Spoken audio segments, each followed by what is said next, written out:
Okay, I know y'all don't see me that often, very often, but I'm going to go live over here. And this is kind of quickly decided to go live on a situation that I found. And my husband and I were talking about it, and he said, "Hey, you need to talk about this." And I said, "Okay, let's go with it." So let me get over here to my show, and we will go live about a particular situation. So we are talking about Miss Lindsay Clancy. And before we get started on discussing Lindsay Clancy and her situation, let's go ahead and read our disclosure about um, fair use. That needs to happen first. So hang on just a second. Oop, where did it go? Dang it. Oh, things just don't always stay where you put them, do they? Here we go. It's over here. All right, here we go. hmm Okay, hope everybody's having a wonderful day. I know there's a lot of people on right now. I know it, but it is important that I talk about this. So I'm going to read my statement and then we'll get on to it. If I can find my little statement again. Okay, one moment. One moment. Hang on, dudes. Let's go. Here we go. Fair use statement. Here we go. Statement for YouTube. We all kind of have our own little fair use statement that we kind of customized a little bit for YouTube. But anyway, so let's get started with it. Mhm.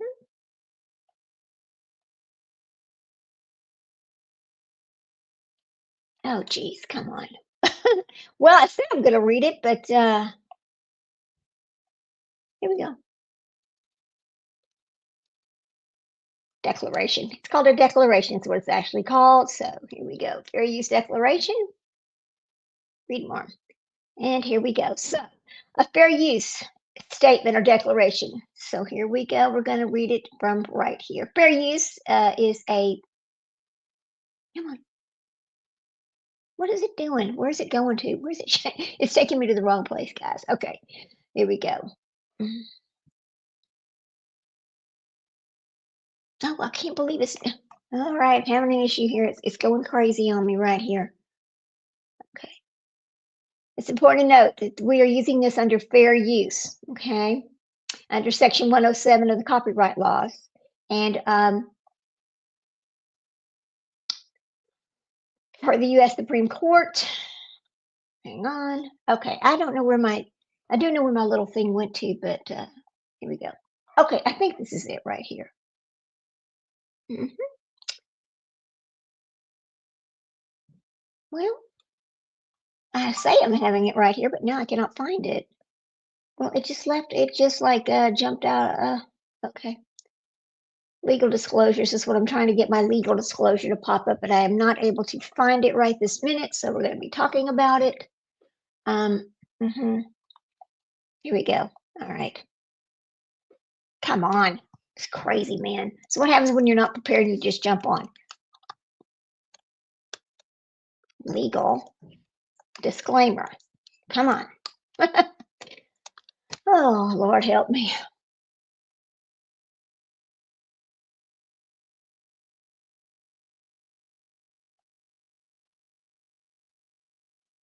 Okay. Well, okay. I see it's not going to let me use that one. Okay. I don't know really what happened to my actual disclaimer that I actually owned that I had made and put over here. So we're going to have to do it this other way. We'll just put up our little picture. It's fine. It's not a big deal. We'll put our little picture up there. Here we go. Let's put up our media asset, fair use disclaimer right here. To the social nature of this site, this channel may use a copyrighted material which has not always been specifically authorized by the copyright owner. Its application constitutes a fair use of any such copyrighted material as provided for in Section 107 of the U.S. copyright laws, in accordance with Title 17 U.S.C. Section 107. The material on this channel is offered publicly and without profit to the users of the Internet for comment and nonprofit educational informational purposes. The following work is intended to be shared is free and only for educational or uh, commentary purposes. I am not monetized and I do frequently use other people's work under fair use as well as people use my were under fair use as well. There we go. We've gotten that statement out of the way. That is not my normal statement, but that is the one we went with right now because that's what I could find. But anyway, so let's go ahead and get back on our case. We're talking about the lady's name is Lindsay Clancy. Now, here's what happened, and here's why we're talking about her. She's a Duxbury, Massachusetts mother, and she is accused of taking the lives of her three children, and she attempted to take her own life. However, she survived. So she has been, this happened back in 2023. So she's been in a wheelchair, she's been hospitalized, and she made her first appearance in person in the courts yesterday.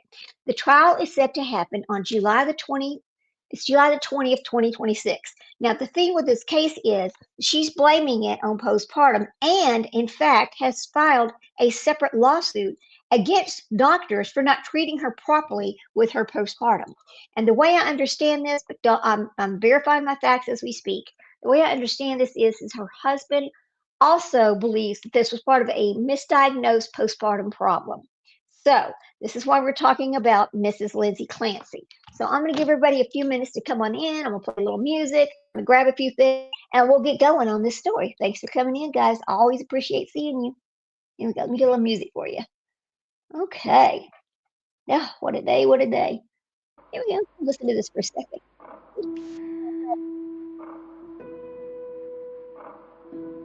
All right. We'll just put that back up there while I grab a drink. Hang on, I need water.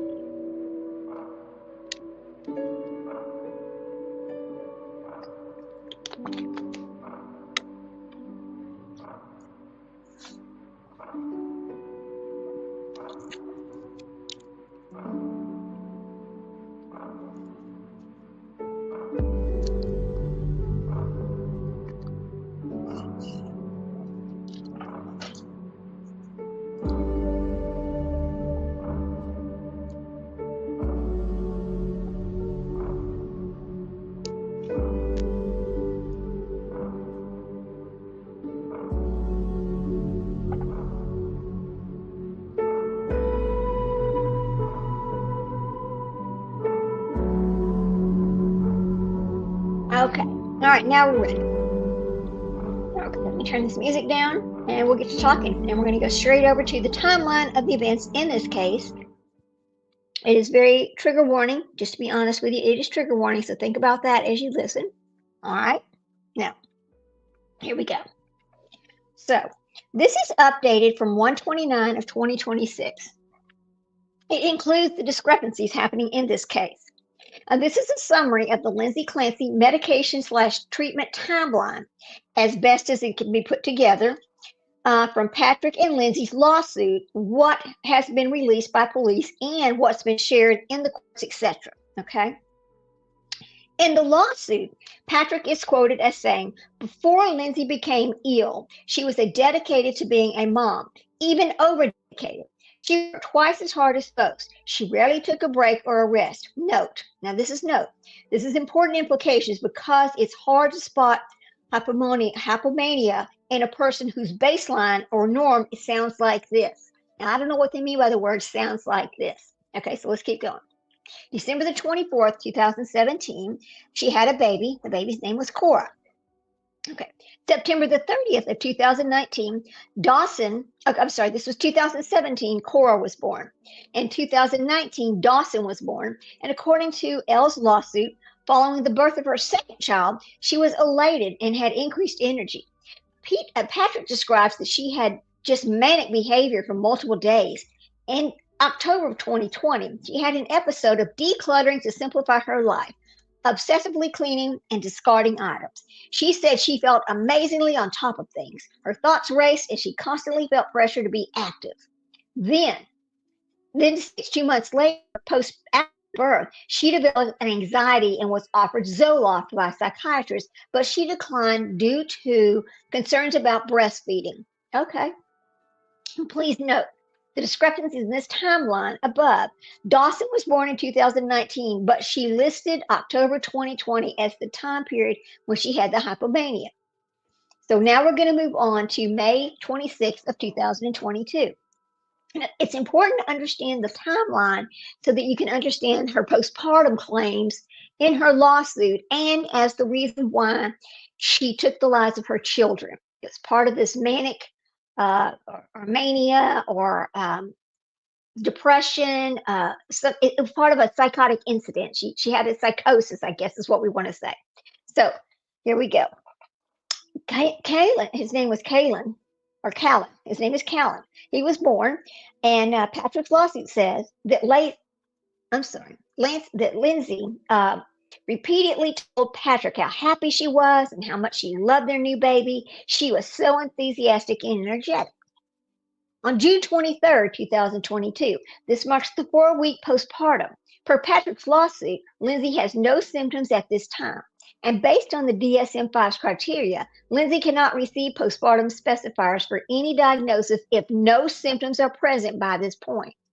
However, per Lindsay's lawsuit, she alleges she was actually hypomaniac during this period, but Patrick was not seeing this behavior.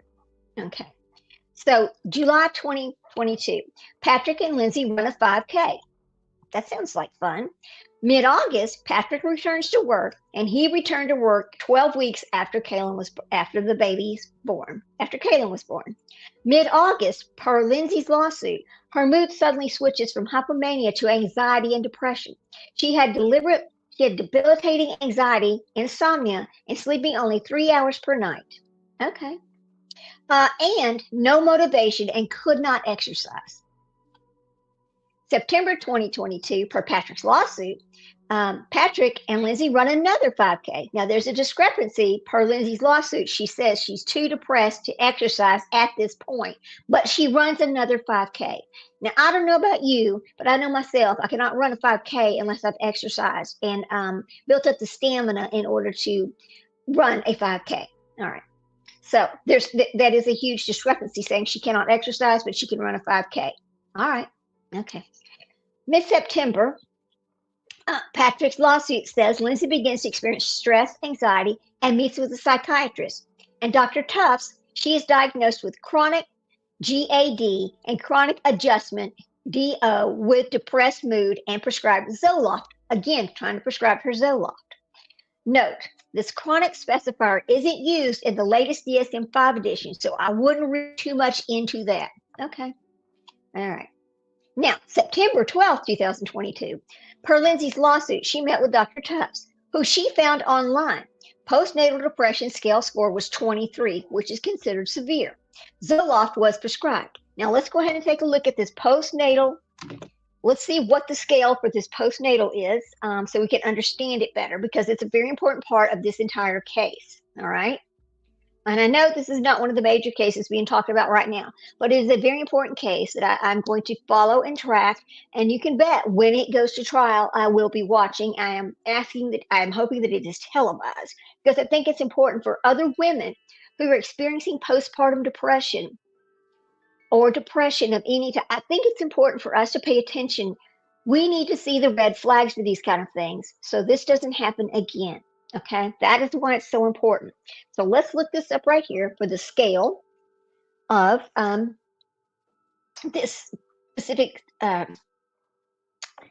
depression scale. It's a postnatal depression scale. Sorry, my mouth is so dry today. I had to take some medicine because I started getting this, because now the weather's changed. It's not cold again. It had warmed up, and now it's cold because it's postnatal.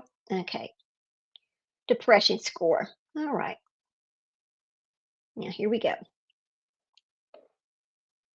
So, in the world of postnatal or postpartum depression, it is a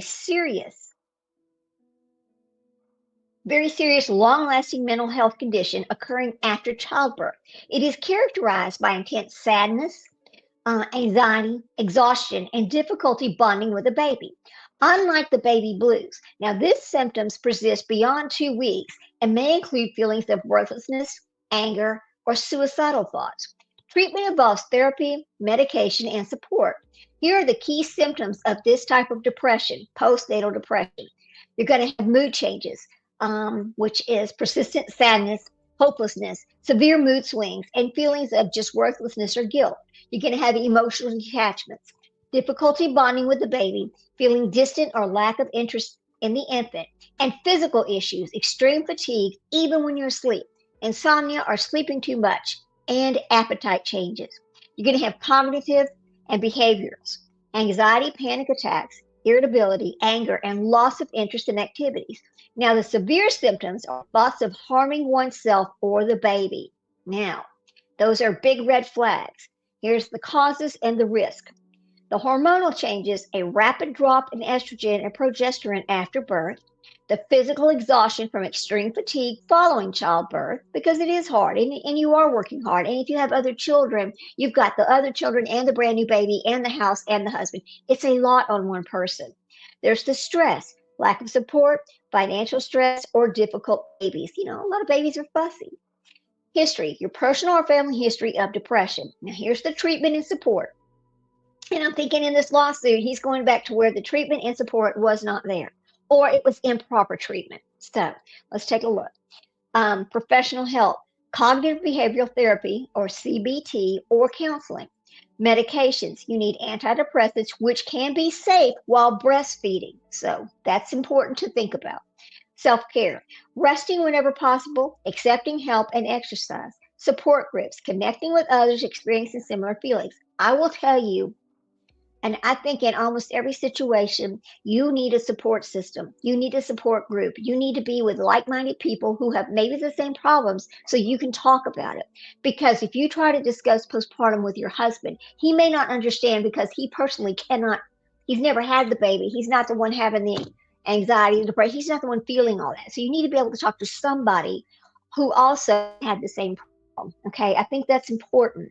Talk helps. It always helps. So she gets this score of 23. So let's check the postnatal depression score and see what it has to say about that and find out how they determine the scores. Postnatal depression. Okay. Scores. Okay. Because remember, hers was a 23, which is extremely high, apparently. So let's talk about this. So here are the scores for postnatal. 0 to 6 is none or minimal depression. 7 to 13 is mild depression. 14 to 19 is moderate depression. And anything from 19 to 30 is severe depression. So if she scored a 23, that is absolutely severe depression. But actionable scores. A score of 13 or higher generally signals a high risk for postpartum depression and requires professional follow-ups. Question 10. Thoughts of harming oneself requires immediate, urgent attention regardless of the total score. So you can have a lesser score, but you can still have you can have a lesser score, but still have the thought of harming yourself. I guess that's what it's trying to say. Timing.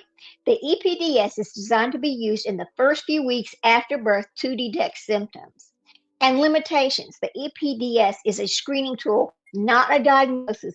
A medical expert must confirm the diagnosis. So she has a 23, and this is all the information about the postnatal depression score and why hers is high. Now we're going to come back over here and finish looking at the lawsuit and the discrepancies. So, end of September, Lindsay is supposed to return to work.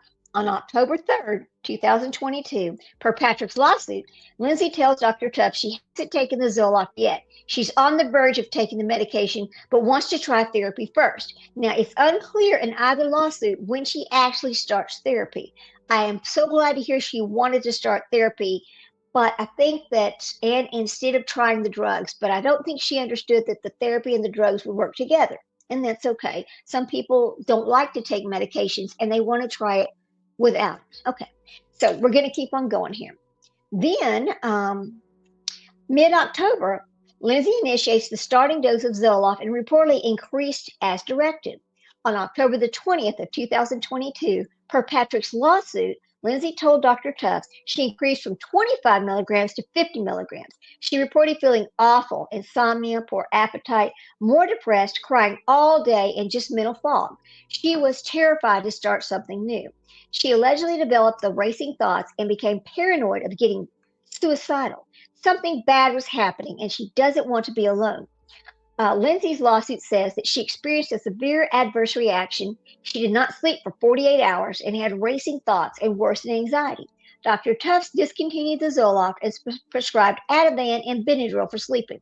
Okay, I don't know that Ativan and Benadryl is a good combination. I am not a pharmacist. I am not a doctor. I'm nothing, just a mom who's raised a few children, went through a little bit of hell. And I can tell you myself, I would not take the two together. But that's just me.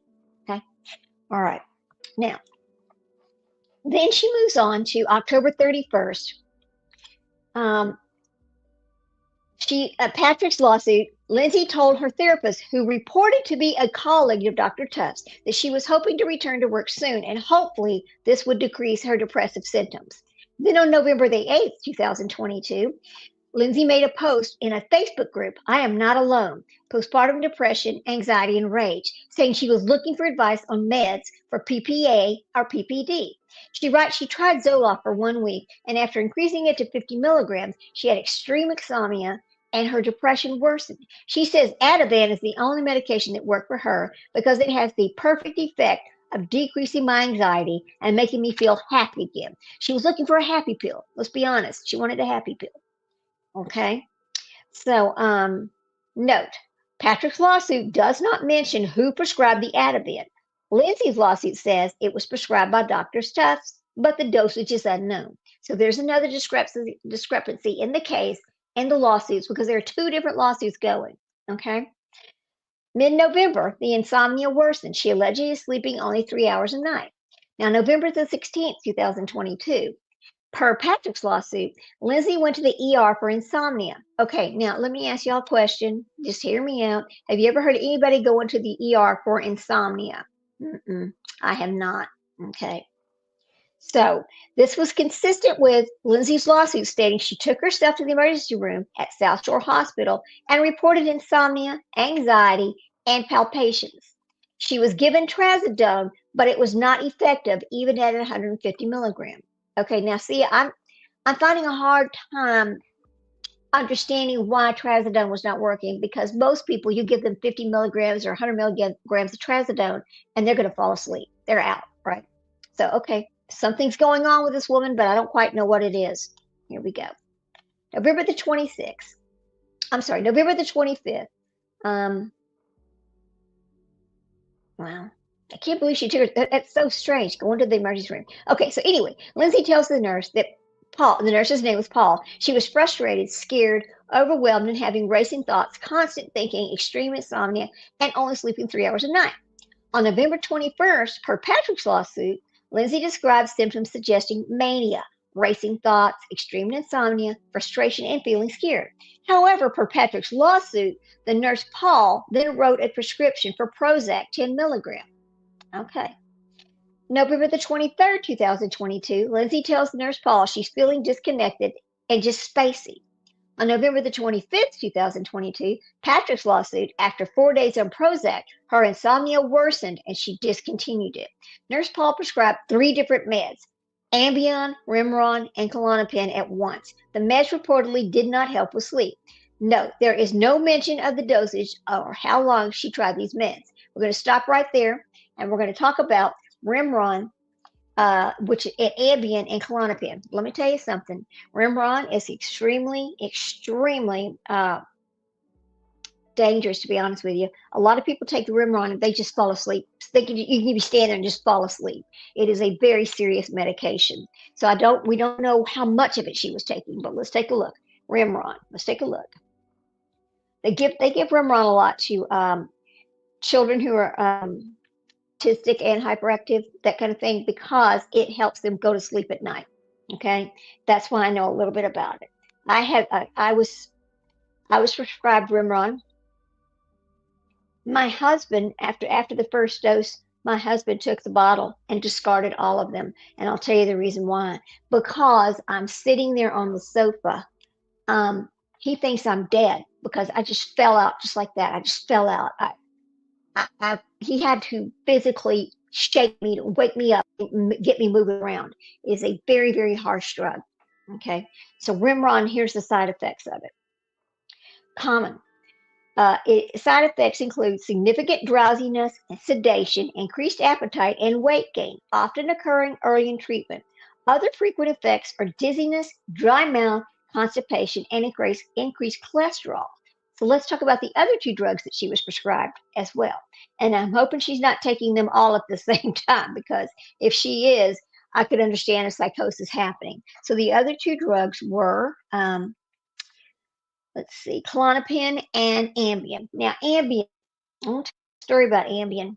It's very, very dangerous as well. In fact, I know a person. Now, this is and this is a true story. It sounds crazy, I know it does, but as God is my witness, it is a true story. We have a great friend. We've known him for years. He and his wife were in Mexico, and he had already fallen asleep, and she was just sitting out on the balcony, and she had already taken her Ambien so she could go to sleep. The next thing he doesn't know, it's like 4 o'clock in the morning. They're pounding on the door of this hotel room, telling him in Spanish, which he doesn't understand, uh, get up, get up, get up, right? Now, let me also be honest with you. They had been drinking a little bit. Okay, so he was a little bit not right. Well, his wife had fallen over the balcony and landed in the palm trees. Okay, the palm trees caught her and saved her. Okay, so she's up there in the bushes. They had to lifeline her out of Mexico to Texas to specialty hospitals, and she never walked again. Ambien is dangerous. Okay. The other drug that she was taking, well, here's the side effects for Ambien. Commonly causes next day drowsiness, dizziness, headache, and drugged feeling. Serious though, the rare risks include complex sleep behaviors like sleepwalking, driving, or eating while not fully awake with no memory. Okay. And the other drug that they gave her was Klonopin. So I'll go back over here and look at it real quick. I think it's important to understand the side effects while you talk about the drugs that she was taking and taking care of little children. I mean, something is seriously wrong here. Then you also have to wonder. Now, I'm just going to say this for a second. Um, let's see, Klonopin. I have to spell it right. I've never taken Klonopin, so anyway. So let's see side effects. Let's see what they are. Come on, go. Look at this. Okay. No, I don't want to see pictures. Just go. What the hell? This is crazy. All right, here we go. All. So the side effects of Klonopin are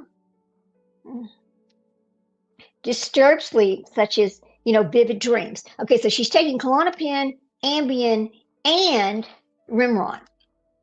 All of them are supposed to help you sleep. And of course, Klonopin is feeling sleepy, drowsy, and is in the daytime as well. Feeling lightheaded, unsteady, or dizzy, and muscle weakness. She's taken all three of these. So let's see what it says. What's the interaction of all of these drugs together? Let's see interactions on drugs. We're going to add the Klonopin, Rimron, and Ambien, and see what happens. I'm going to tell you, it almost sounds lethal, doesn't it? Okay. Taking Klonopin, Rimron, and Ambien constitutes significant combination of central nervous system depressants, which can lead to increased sedation, dizziness, confusion, and impaired motor coordinations. Okay, it's a dangerous drug combination. Now, one thing we don't know is what she was prescribed, the amount that she was prescribed, right? So here we go. So she's been given these drugs, and she goes home and she says it's really not working. So on November 26th, per Lindsay's lawsuit, after taking the Rimron, she's experienced disassociation, perceiving the world around her as unreal, distorted, and distant. I'm sure she did, because she had too many drugs in her system. She could not determine what was real. She was forgetful, confused, and unable to drive or be alone. On November the 28th, Lindsay tells Nurse Paul she is struggling with sleep, disoriented, not connected to her body, and petrified of becoming addicted to benzos, and feels like she's in a panic state. November the 29th, for Patrick's lawsuit, Lindsay begins treating with Nurse Paul's colleague, Nurse Giulietta. I'm sorry, it's Giulietta. Okay, I know I'm not saying that right. It's Giulietta. No, it's unclear why she switched providers. Per Paul's lawsuit, Lindsay tells Nurse Julie, we're going to call her Julie, she's physically dependent on benzos to sleep. She's completely overwhelmed, and her mind is constantly running. Per Lindsay's lawsuit, Nurse Julie correctly considers bipolar disorder and prescribes Seroquel. Okay, so now we switch to yet another drug. Now, this is all in a short period of time. that these drugs are being introduced and removed and introduced and removed. So it's unclear why she switched. We know that. The discrepancy is, per Paul's lawsuit, Lindsay later reports she had immediately passive um, SI after being prescribed Seroquel with the date listed as 11/30. Now, I don't know what passive SI is. Let's look that up. What is passive SI? Okay. Let's see. What is passive SI? Okay. Oops, got the right words in. All right. Let's see what it is. It's thinking right this minute. Don't you just love like chat GPT? Okay. Passive. Oh, okay.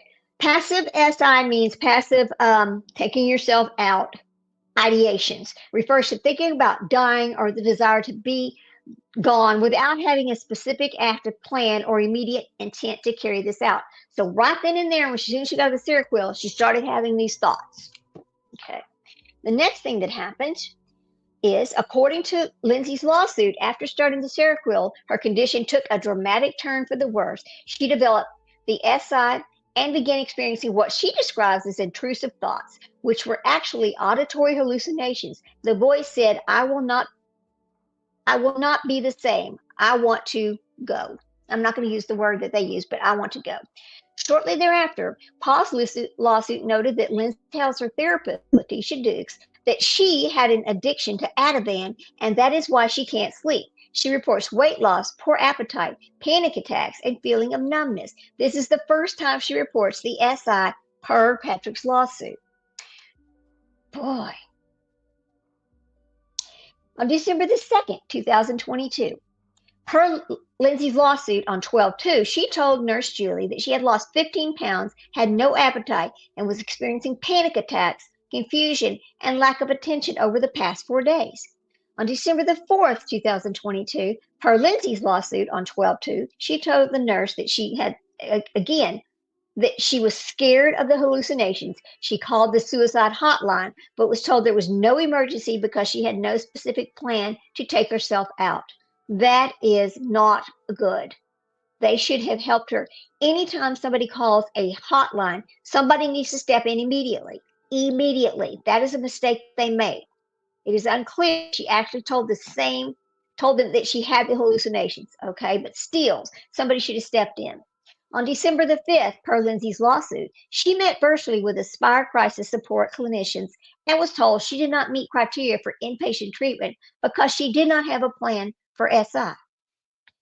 Again, it's unclear if she told them she was actively having hallucinations. On December the 5th, per the lawsuit, Lindsay tells the therapist she's experiencing intrusive thoughts and wanting to go. Intrusive thoughts are not necessarily the same thing as SI. Think about that. Okay. Patrick joins a visit with Nurse Paul and says Lindsay's anxiety has worsened since starting the meds. And the discrepancy there is Lindsay's lawsuit does not mention this appointment at all. So Patrick's lawsuit talks about it, but Lindsay's does not. Okay. On December the 6th, per Patrick's lawsuit, Lindsay attended an appointment with Nurse Julie, and Lindsay reports that she's still only sleeping 3 hours a night. Feeling overwhelmed, her mind is constantly running. She denies SI, but reports feeling something terrible might happen. Nurse Julie prescribes Valium, another benzo. So now another benzo has been introduced to her, even though she had a ongoing problem with benzos. This is problematic right here. All of this is very problematic. Boy. Okay. Per Lindsay's lawsuit, Paul attended this appointment with Lindsay and it was Patrick who connected Lindsay's suicidal thoughts to the Seroquel. He told Nurse Julie that Lindsay is 10,000 times worse since she had taken this medication. He asked to get Lindsay off these meds and to start from scratch to see what's going on. Nurse Julie increased the Seroquel to 400. She was asked to be taken off, but she increased it. The typical daily dose for bipolar would be 400 to 800. On December the 9th, per Patrick's lawsuit, Patrick calls Nurse Julie and asks her for urgent call back. Nurse Julie calls them back, and Lindsay and Paul report she is experiencing panic and SI. They say Nurse Julie advises Lindsay to continue taking the medication. Damn, this sounds dangerous. December the 13th, 2022. Lindsay's lawsuit said on that day that she remained deeply depressed and had no motivation and still had the SI thoughts. She wanted this to all be over with. December the 13th. Okay, now the next thing that happens is December the 15th. Patrick calls his nurse Jay's office to report that Lindsay had a devastating week and that it was the worst day for Lindsay. She had horrible thoughts all day. It has been stated that Lindsay had auditory hallucinations all day, every day. She felt debilitated and not interested in anything, exhausted, and could not get out of the bed. But she's a mother. She has a small baby. All of December, per Patrick's lawsuit, Lindsay has persistent thoughts of suicide, and Lindsay continues to seek help. Nurse Julie and her therapist, now here's another discrepancy that happens in this lawsuit. He does not mention the additional appointments with Dr. Tufts or Nurse Paul. Lindsay contacts Dr. Tufts, who prescribed Lamictal. Okay, let's look this one up. It's Lamcital. Do you hear the number of drugs that they are putting into this woman's body? LAMC. Let's see. Make sure I spelled this right. How does they spell it? Okay, there, and she goes persistent suicide. Oh my goodness. Okay, Lamictal. ICTAL. Let's see about this one and what their side effects are. Okay, for this drug, the side effects are dizziness, headaches, drowsiness, nausea, diarrhea, tremors, or blurred or double vision. While generally well tolerated, this medication requires monitoring for rash, which can indicate a rare serious skin reaction. Okay, so there are some reactions to this one as well. This lady, I'm telling you, she's taken a lot of different drugs here. This sounds very dangerous, very dangerous. So then after that,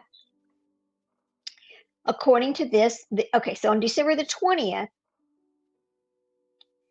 per Lindsay's lawsuit, no date is noted, but Lindsay told Paul, I have thoughts of harming the kids. So this is back in December 15th. 15th through the 20th. I have thoughts in harming the kids. She also told her mother about these thoughts. Because she was in a psychotic state, Lindsay also had paranoid delusions that people could hear her thoughts and that she would be locked in a hospital and have her children taken away. Well, maybe that should have happened. Maybe those babies would still be alive. December the 20th, 2022. According to Lindsay's lawsuit, Lindsay's escalating suicidal thoughts prompted a visit to Mass General Hospital's ER on this date. The ER suggested either admission to the McLean Hospital or the partial hospitalization day program at Women and Infants Hospital in Rhode Island. Now, there's another discrepancy in these lawsuits. There's no mention of this ER visit in Paul's lawsuit, or Patrick's lawsuit. December the 20th, 2022. Again, per Patrick's lawsuit, Lindsay enters the day hospital program at Women and Infants Hospital intended for women with postpartum depression. She reports heart palpitations, severe depression, and feelings of numbness, and that life is becoming a disaster. She also says she cannot feel fear, and she's worried that she was beyond repair. And here's another part of the discrepancies that's happening here. There is no mention how Lindsay would have stayed in Rhode Island for this outpatient program had she been accepted to it. Would she have been left there alone? Would Patrick have stayed with her? Just a month prior, on 11/25, she could not drive or be left alone. This is very serious. On December the 21st, 2022, per Lindsay's lawsuit, she admitted herself to the partial hospitalization day program at Women's and Infants. The discrepancy is the dates that they say she was admitted herself do not match the dates that are actually given. It's either 12/20 versus 12/21. Per her lawsuit, she reported feeling crazy, depressed, and just numb to all emotions. She can't feel love, and that her life was becoming a disaster that she could not feel, that she was messed up beyond repair. Okay, and at this point, her depression score is now 23, right? No, this is the same score as before, suggesting symptoms had not worsened since September. So this is from September to now December. Per Lindsay's lawsuit, Dr. Diaz at Women and Infants concluded that Lindsay had no postpartum depression and rejected the bipolar diagnosis because no history of hypomania or psychosis or family history. They alleged that this is due to inadequate history.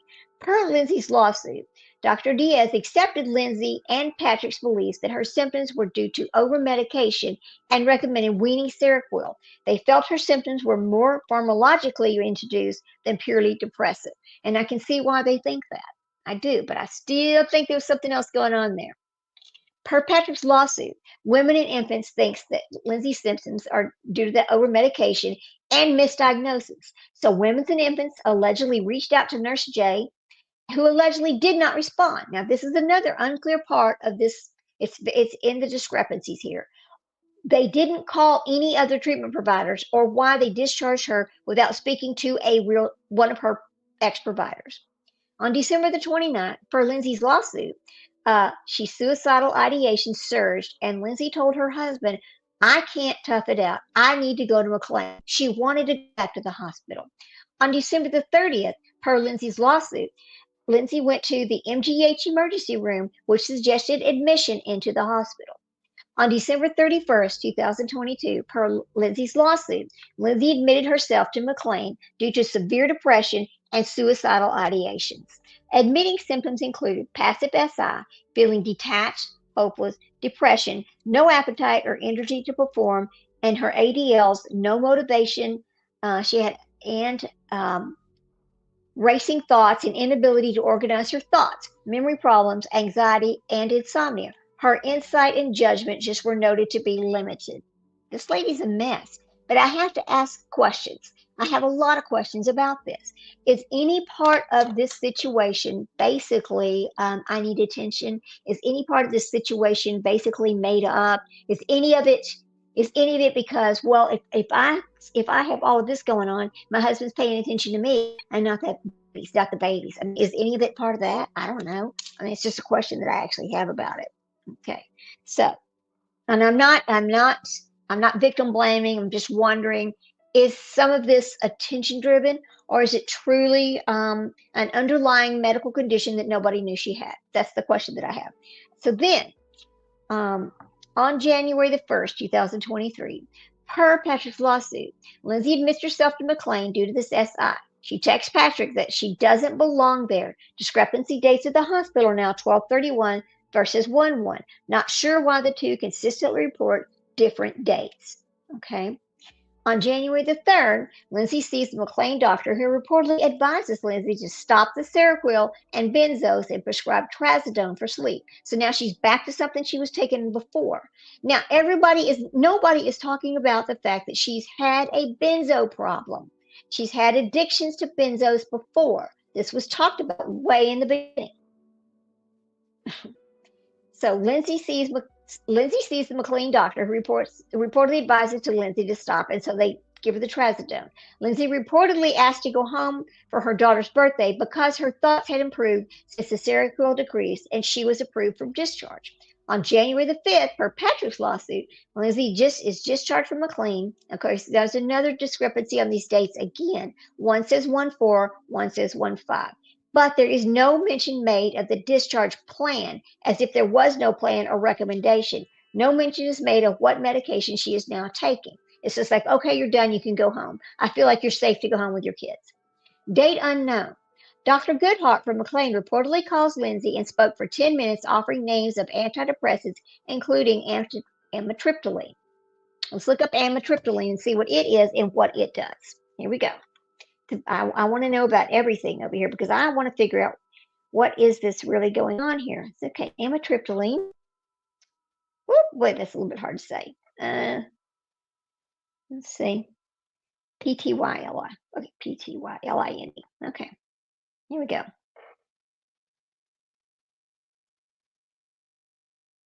Yes. Okay. So amitriptyline is primarily used to treat depression, but it also frequently prescribed off-label for several other conditions. Chronic pain. Oh, wow. Okay, this is interesting. Managing nerve pain, neuropathic pain, fibromyalgia, and arthritis. Migraines, preventing migraines and tension-type headaches. Sleep, treating insomnia due to its sedative effects. So I guess it helps you feel sleepy. Other uses is addressing irritable bowel syndrome, bladder pain syndrome, or nocturnal uresis, bedwetting. I didn't know that's the name. Okay, bedwetting in children. So they prescribe this to children who have bedwetting problems. Okay, so then he's offering her this. January the 6th rocks along, and per Patrick's lawsuit, Lindsay sees psychiatrist Dr. Tufts, who diagnosis is updated to chronic major depressive disorder. A single episode with moderate. Note, this diagnosis is MDD uh, could have been given with a specifier of severe with or without psychotic features, but Dr. Tufts went with moderate. There is no mention of what meds she was taking or if anything changes made in Patrick's lawsuit. Now, uh, January the 7th rocks along. Per Lindsay's lawsuit, she attends her daughter's birthday party and smiled but could not converse. She avoided talking and counts. And, I'm sorry, it has it's typos right here. She avoided talking and could not make sense of what others were saying. On January the 9th, per Patrick's lawsuit, Lindsay sees Dr. Tufts again, and police records note a prescription for here we are again, right back in the benzos for diazepam. She's given diazepam 5 milligrams. It was filled on this day. Instructions appear to be to wean down on the medicines. Per Lindsay's lawsuit, Lindsay meets with Dr. Tufts and switched to Valium for the benzodiazepine taper. Okay, there is no mention of this appointment in Patrick's lawsuit. You have to remember again that these two, each person filed a separate lawsuit after she took the lives of her 3 children in a psychotic, she says it was due to a psychotic episode from her depression. That's what she's claiming. Okay. And because she was severely injured and she is now in a wheelchair, this is why this is dragging on so long. They are now going to have her trial starting July the 20th, 2026. We will be watching this trial. So then what happens next is on January the 7th, per Lindsay's lawsuit, okay, she does that. January the 9th, per Patrick's lawsuit, Lindsay sees Dr. Tufts again. Police records note that a prescription for diazepam was filled on that day. Okay, then January the 10th happens. Per Lindsay's lawsuit, Lindsay meets with Dr. Tufts and was switched to Valium. Okay, January the 12th rocks along. Per Patrick's lawsuit, Lindsay meets with Dr. Tufts again and reports low mood, low motivation, and feeling very stressed. Says, this has been going on for months now, and I'm getting desperate for something that would work quickly to get me out of this depressed state. Note, here's another discrepancy that happens. There is no mention of what medication she was taking or any changes made in Patrick's lawsuit. Also, a discrepancy, there is no mention of this appointment in Lindsay's lawsuit. January the 13th, police records indicate a prescription for trazodone, 150 milligrams, was filled. That's a substantial amount of trazodone. It is. On January the 16th, 2023, per Patrick's lawsuit, Lindsay sees Dr. Tufts, and on this date, Lindsay's mood is depressed. Affect is depressed and flat. No motivation. She feels numb. She's able to get out of bed. Her concentration is fine, and caring for the babies feels forced, but no SI. Now, there's some continuing discrepancies going. There's no mention of this appointment in Lindsay's lawsuit, and other than to say that Lindsay is prescribed this amitriptyline 10 milligrams on that day. Lindsay is still experiencing debilitating depression. She had to force herself to do anything, and the hallucinations continue. You should harm the children. She says that she was having hallucinations saying, you should harm the children, you should take yourself. You will never be the same. Then January the 16th comes along. Police records note a prescription, so that happened on the 16th, for diazepam was filled, and the instructions were to be intended to help her wean off of this medication. Police records also note a prescription for amitriptyline. Again, on January the 20th, for her lawsuit, Lindsay researches what is a psychopath. Thank you. She's finally saying that she might be a psychopath, because I'm thinking that she might be one as well. On January the 22nd, 2023, Patrick and Lindsay and their 2 oldest kids go to dinner at a friend's home. According to what the friend told police, Lindsay seemed fairly normal, mostly quiet, while on her phone keeping to herself. On January the 23rd, this is the day before there's a typo in this little, but it's January the 23rd, 2023. This is the day before the incident happened, per Patrick's lawsuit. Dr. Tufts notes that Lindsay is a little more anxious.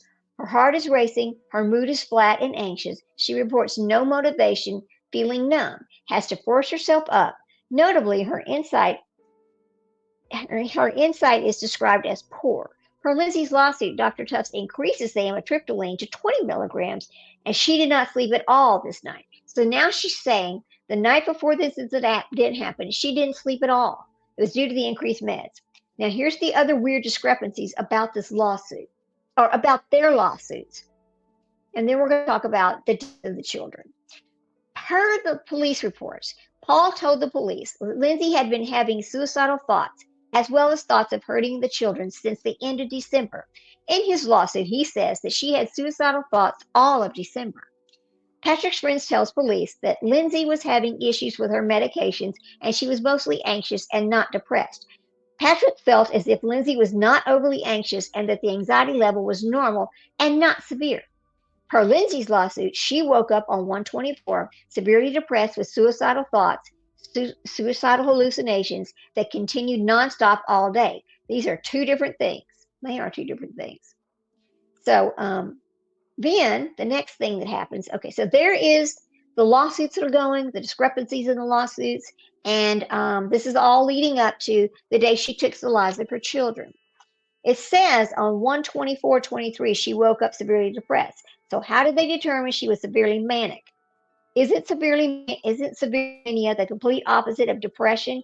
And can someone in severe mania plan out a bunch of errands right before slipping into a fluid, completely dissociative psychosis? Also, doesn't a manic episode have to last at least 7 days? So even if she suddenly became manic, like she rapidly cycled from this depression into mania, as soon as PC left, that still doesn't meet the requirements for mania unless she was still manic in the hospital afterwards. I know this is a lot, but there's a lot that went on here and what she's claiming. Although they're pretty sure she went right into the ICU and was sedated and intubated because she tried to take her own life as well. So they would have been able to, they couldn't assess any of that because she was in a coma, basically. They put her in a coma. So she was also, everybody stumped because being in an ICU can cause a condition called ICU delirium. So I would think if she was psychotic, that combined with possible delirium from being in ICU, that would have made her even more psychotic and manic. But she had already taken the lives of the children. So these are just questions about the day and the things that she's saying and the discrepancies. Now, what we're going to do next is we're going to go back and we're going to look at let's look a little bit about this. Okay, this is from her hearing. Here we go. And this is going to be full credit to Mass Live. Here we go. Oh, gotta share my screen.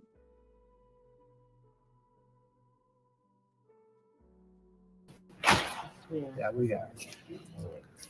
So where do we stand, Ken? In The scope of things. from the Superior Court. We got a trial coming up, and how close July. are we to be ready? July, it's gonna go in July, yep. So We we put have, off 3 or 4 times, right? yeah, you know me, but I mean, if I say we're gonna go, it's gonna go. Why is there an effort to bifurcate it? Only because it makes sense if you think about it. You have the facts of the case, and respectfully to the DA, they want to just beat the drum on the facts of the case, all of these cases, to focus on the facts of the alleged crime or the crime, as opposed to what I feel is most important, which is the state of mind of the person, and you get into all of that testimony from the doctors and the testing. So you have the first part of the trial, the allegations and the evidence on the alleged crime. Then you have the rest of the trial would be on the issue of whether or not there's a lack of criminal responsibility. This is the first time Lindsay's been here in person. Yeah. Why now? And it seems like she's going to be here for Because I'm very protective of her, and I don't want her to be stressed. And I know it's a very emotionally draining thing. And So this is her attorney, and what he's asking for, so he wants to split this into two different parts. He wants this trial to be kind of separated because he believes this is all from some kind of medication. Of course, he's going to say that this is his client. It is his job to find the best defense possible for her. Okay, but let me go back over here for just a second, and we're going to talk about Lindsay Clancy just a second. Over here, hang on, because there, you have to think about her disabilities now that she is basically wheelchair bound. Where are they going to send her? Are they going to send her into a hospital for the rest of her life? Are they going to send her to jail for the rest of her life? What's going to actually happen? So here we go. This is something that I don't really do Facebook, but this is something that was on Facebook. And it's like prosecutors say that Clancy used exercise bands to strangle her kids before jumping out of a second floor window in a suicide attempt. Now, this is what happened. This was on 124. Okay. Now, let me go back over here and talk about this for a second. Okay. Warning, this article contains graphic. Hang on. All right, good. Back. This contains discretion. Viewer discretion is advised. Warning, warning. Plymouth, Mass. A Massachusetts woman accused of strangling her 3 children to death and then trying to kill herself 3 years ago appeared in person inside a courtroom for the first time on Friday. This was yesterday. Lindsay Clancy previously appeared by video for pretrial hearings from a bed at the Tewksbury State Hospital. Citing court documents that New York Post reported that Clancy's attorney requested that jurors first determine whether Clancy committed the murders, and second phase would be then address whether she was experiencing a mental disease or defect at the time of the killings. The second phase would presumably only move forward if the jury finds her guilty in the initial trial. See, it's really iffy, is it? I don't know if she's going to try to go with insanity. I'm not sure. The judge and attorney scheduled a March 2nd court date for oral arguments on several issues, including the request for a split trial. Per the media outlet, there's also reportedly discussed her upcoming April 10th mental health evaluation by an expert selected by the prosecutors. So they are going to see if she's even fit to stand trial. Clancy has been on suicide watch since her arrest and was charged with multiple counts of murder and strangulation. She pled not guilty and became a paraplegic after she jumped out of a second floor window following her children's death. The children were identified as 5-year-old Cora Clancy, 3-year-old Dawson Clancy, and 8-month-old Callan Clancy. God bless their little hearts now. That's sad.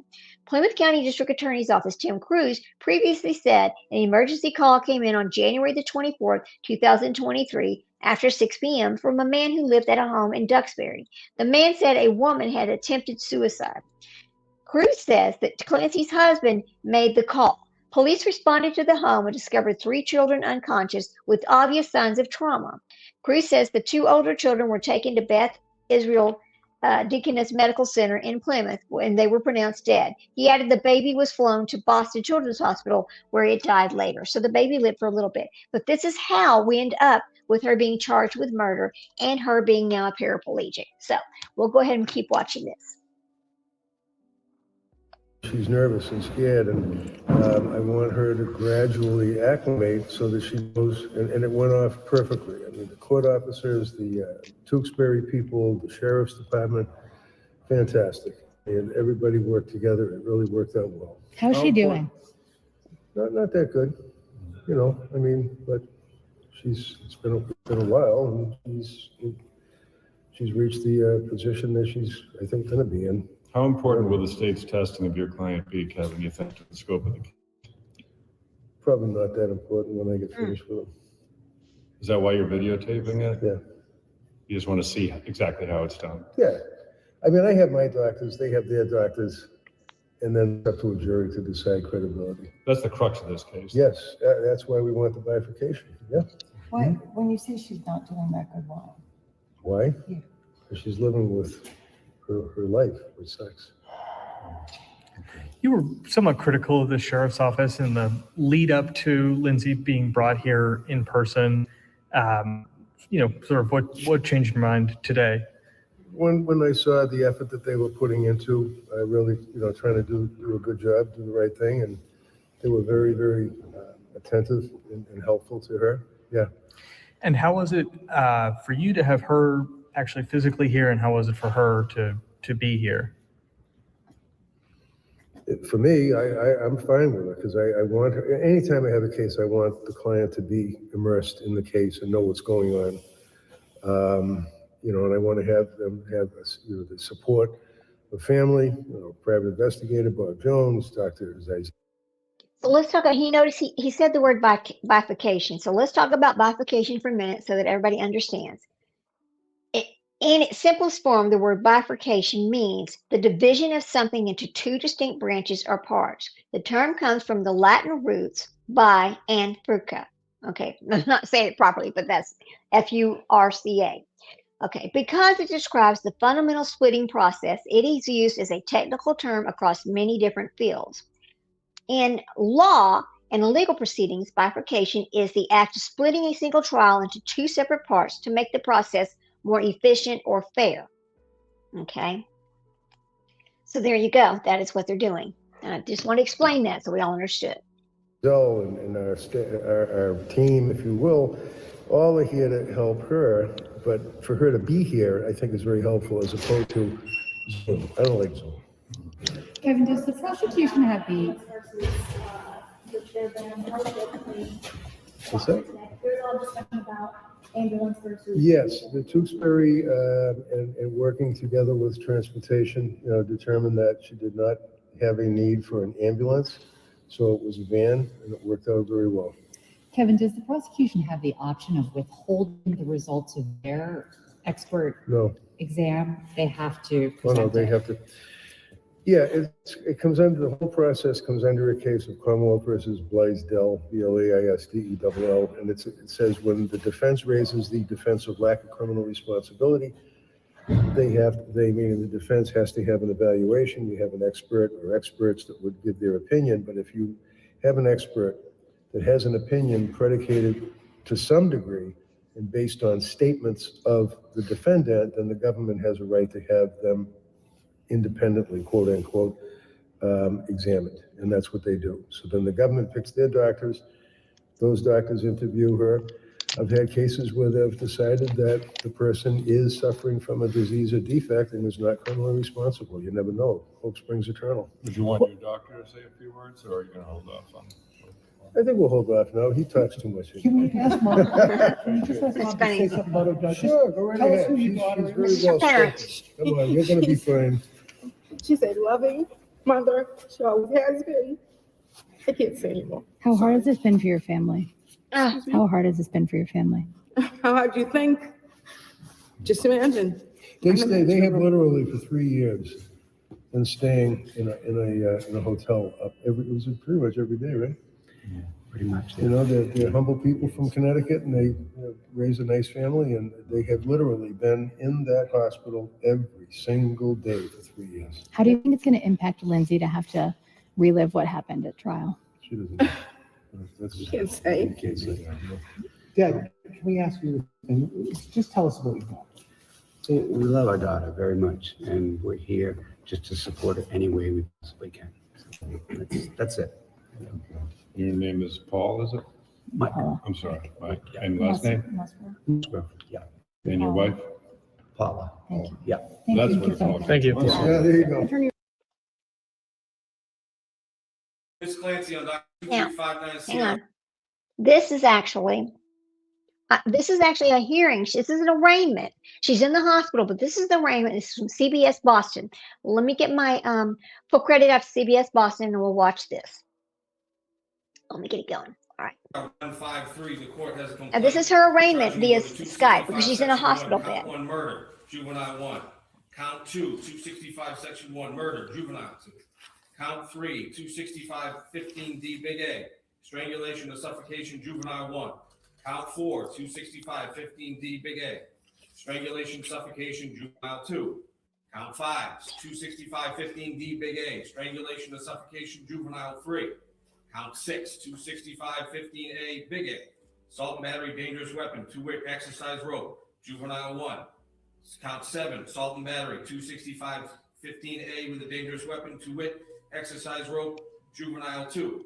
And count 8, 265 15A, assault and battery, dangerous weapon, exercise rope, two-wit, juvenile 3. Ma'am, a plea of not guilty will be entered. Please be advised while this case is pending, any violation of state, federal, local law may result in bail being revoked and be held without bail. Commonwealth, I'll hear from you first. Thank you, Your Honor. The Commonwealth is requesting that the defendant be held without bail based on the facts of the case, the strength of the Commonwealth's case, and the potential penalty. On Friday, January 27th, 2023, using an erasable whiteboard because she was... Okay, this is going to be very trigger warning. I'm going to let you know right now, it's very trigger warning. And she's held without bail, but she's held in a hospital. Okay, she's not in the jail because she still is receiving treatment because now she's a paraplegic. Here you go. Still temporarily intubated. One of the first questions that Lindsay Clancy asked was, do I need an attorney? She knew that she had murdered her children, and she had the clarity, focus, and mental acumen to focus on protecting her own rights and interests. The following is a summary of the events that led to the murders of Cora Clancy, Dawson Clancy, and Callan Clancy. On the morning of Tuesday, January 24th, 2023, the defendant took her 5-year-old daughter, Cora, to the pediatrician's for an appointment. She interacted with a receptionist, nursing staff, and a doctor. There were apparently no issues with the defendant's demeanor or behavior as she completed the appointment and was allowed to leave with Cora without any issues or concerns. When she returned home, she went outside with Cora and her 3-year-old son, Dawson, to play in the snow. They built a snowman. The defendant sent photos to her mother and to the defendant, straight back to her husband. She texted with them. Nothing in the text was out of the ordinary or any sign of any distress or trouble. Back inside later that day at 4:02 p.m., the defendant searched on her phone Kids Miralax. She then searched at Takeout 3V via her cell phone at 4:13 p.m. Immediately after doing that, she used Apple Maps on her phone to determine how long it would take someone to drive from her home in Duxbury to 3V restaurant in Plymouth. So she would know how long someone would be gone if they ran that errand. She next went on the CVS website at 4:47 p.m. and then called CVS on Summer Street in Kingston. She spoke to the manager of CVS and asked if they had the Kids Miralax. The manager told her no, but they had other similar medications. According to the manager of CVS, her voice did not sound slurred or impaired in any way. She had no trouble understanding the defendant, and it was a perfectly normal conversation. At 4:53 p.m., the defendant texted her husband, who was working in his home office in their basement. She texted, "Any chance you want to do takeout from 3V? I didn't cook anything. It's been a long day." This was an unusual request, as when the family ordered takeout, they usually go somewhere closer to home, but it was a place that they had been in the past. Patrick Clancy texted back yes, and then the defendant asked him to check the menu. At 5:06 p.m., the husband texted the defendant asking what she was going to get. She responded, "A Mediterranean power bowl." She spelled it correctly, and it was something that was on the menu. He then told her that he wanted scallop and pork belly risotto. At 5:10 p.m., the defendant called 3V Restaurant to place the order. She got the order correct. She gave the correct name for pickup, Patrick. The hostess who took the call said there was nothing out of the ordinary about this call. She was able to understand the defendant, that her voice was not slurred or impaired in any way. At 5:15 p.m., Patrick Clancy headed out the door to run these errands at the defendant's request. As he left, she texted him Pedialyte liquid stool softener. Surveillance footage shows Mr. Clancy at CVS on Summer Street in Kingston at 5:32 p.m. He goes to the medication aisle, the children's medication aisle. Phone records show that he called the defendant at 5:33 p.m. and she did not answer the phone. She then calls him back at 5:30. I believe that he's going to arrive home at the trigger warning, but I believe at this point he's going to arrive home. This is what he's going to find, just to let you know. Hang on. 34 p.m. and the call lasted 14 seconds. He's there at the store, unsure of which medication to get, and she tells him exactly what she wants. He had no issues communicating with her. It was a completely normal call, although he did mention that she seemed like she was in the middle of something. He is on surveillance footage during this time, exiting that aisle and appeared to be using his phone. He then heads to the register, makes his purchase, and leaves the store at 5:37 p.m. He's next seen on footage at 3V Restaurant at 5:54 p.m. He picks up the food and he's out of there within a minute. When he arrives home, The first thing he noticed was the silence. He did not see or hear the defendant or the children. He actually called her cell phone at 6:09 p.m. looking for them, and she did not answer. He went to their bedroom on the second floor and the door was locked.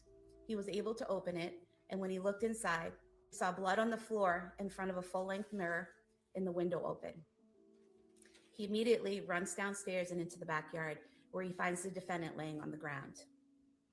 She appeared to have cuts on her wrists and neck, but he stated to 911 that those wounds were no longer bleeding. She was conscious. He called 911. During this time, he asked the defendant, "What did you do?" She responded to him, "I tried to kill myself and jumped out the window." During the 911 call, Patrick can be heard asking the defendant, "Where are the kids?" He later told police that she replied, "In the basement."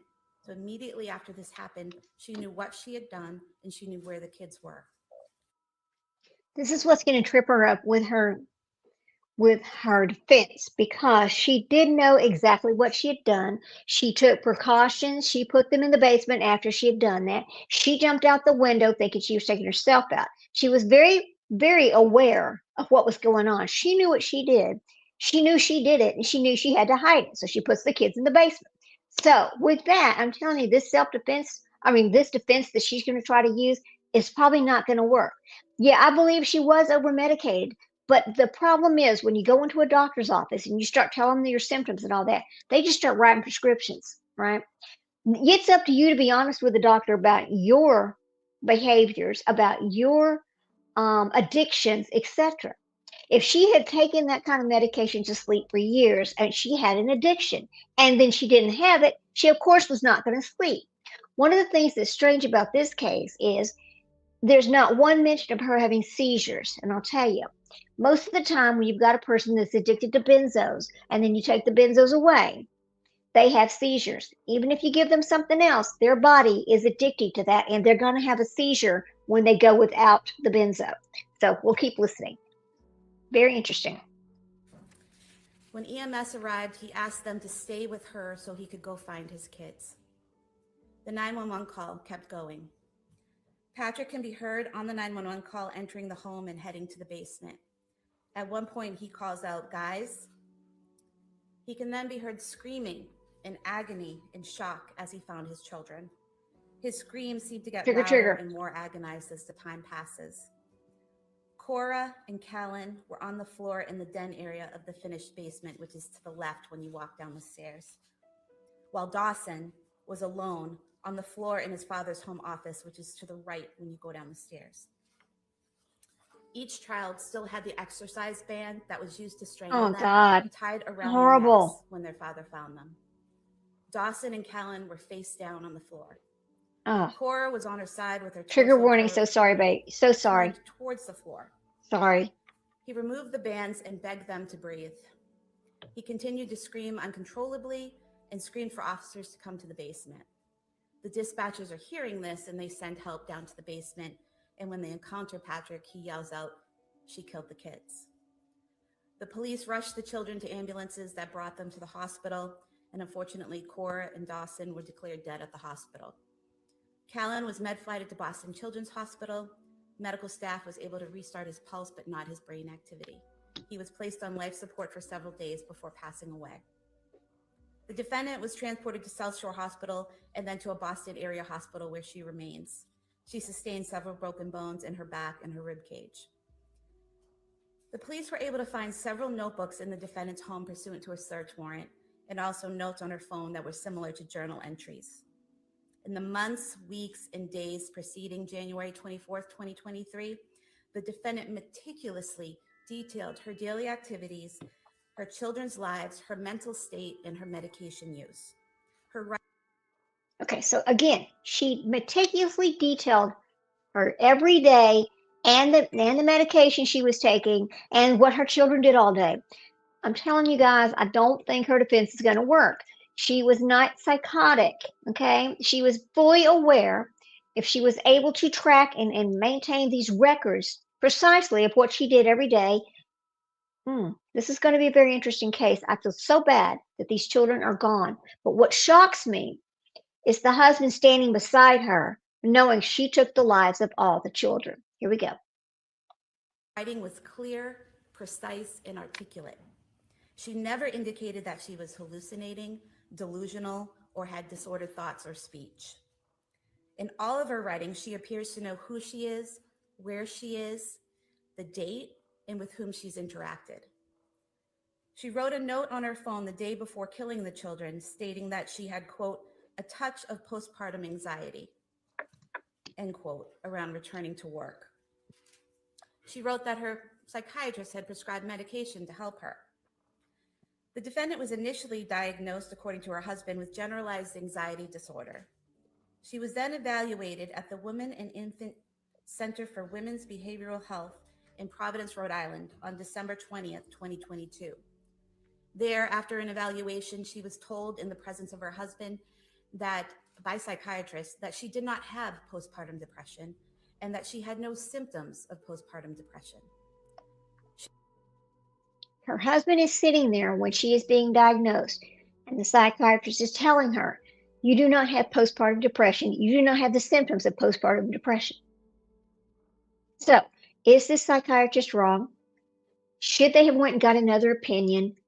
There's many different factors that happened here. But in the end, we still have the same result. 3 babies are gone. Okay, let's keep listening. She wrote in her journal that at times she had suicidal ideation in December of 2022, and she also told her husband that she had suicidal thoughts and on one occasion had thoughts of harming her children. But she did not write or voice those thoughts after a stay at McLean Hospital. When she had those thoughts, she consulted with a psychiatrist and with her husband, and then she committed herself to McLean Hospital on January 1st, 2023. She was discharged by the hospital on January 5th, 2023.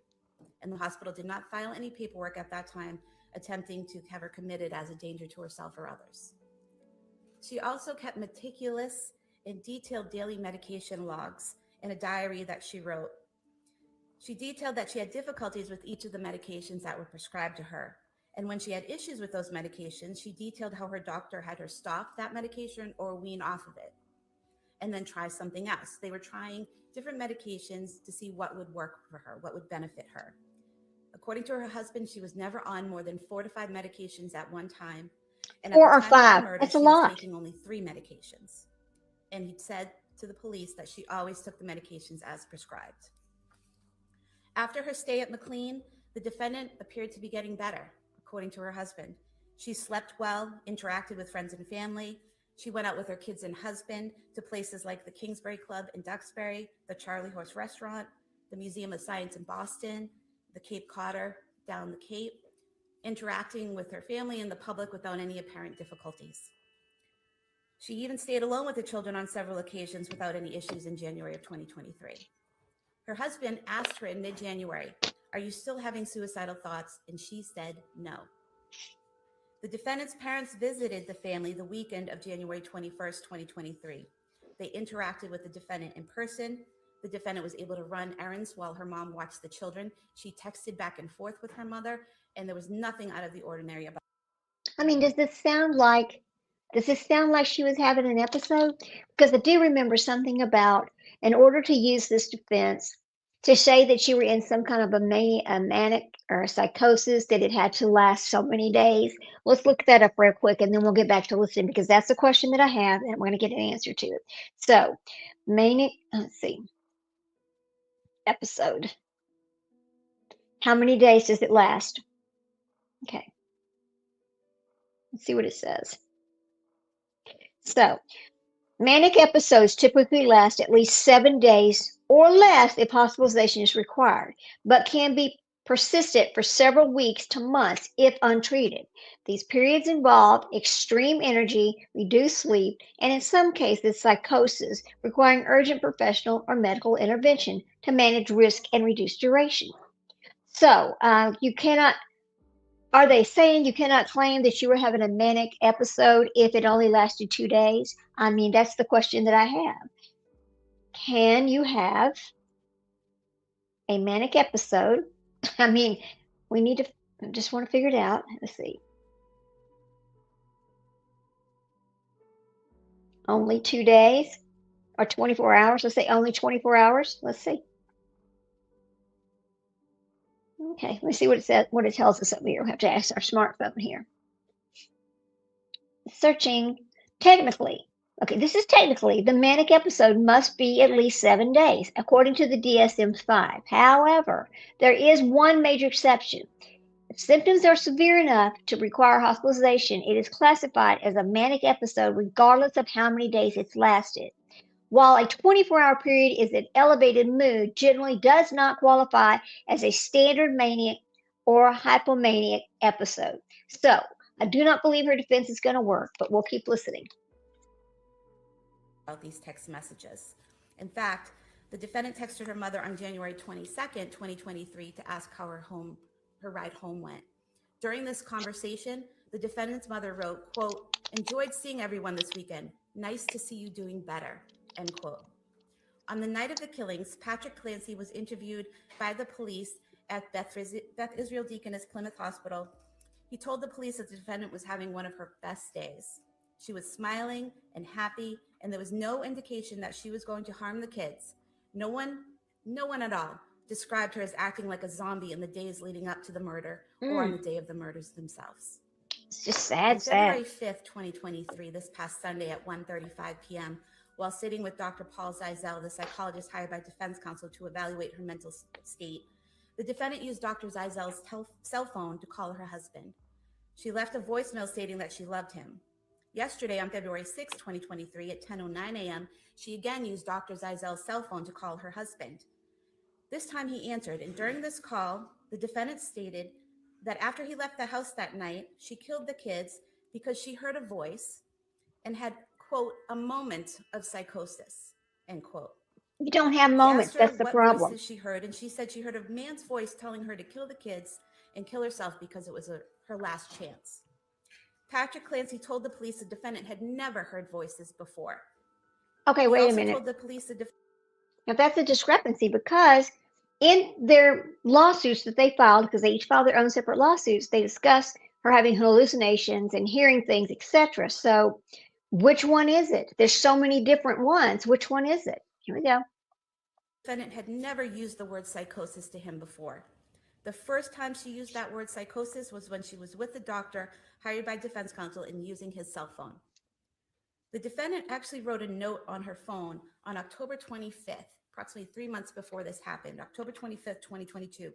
She wrote, quote, "I think I sort of resent my other children because they prevent me from treating Cal like my first baby.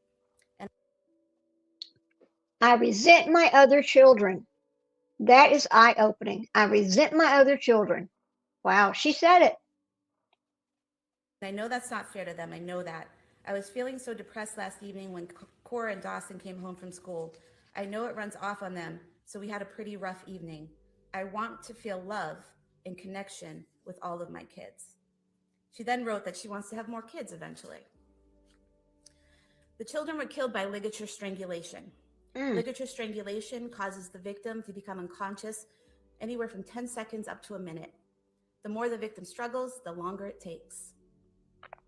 After the victim is unconscious, the ligature must be held in place with force, squeezing the neck for up to an additional 4 to 5 minutes to cause death. This is so sad. Therefore, she had to strangle each of them to unconsciousness and then make sure the bands were squeezing their little necks for several minutes.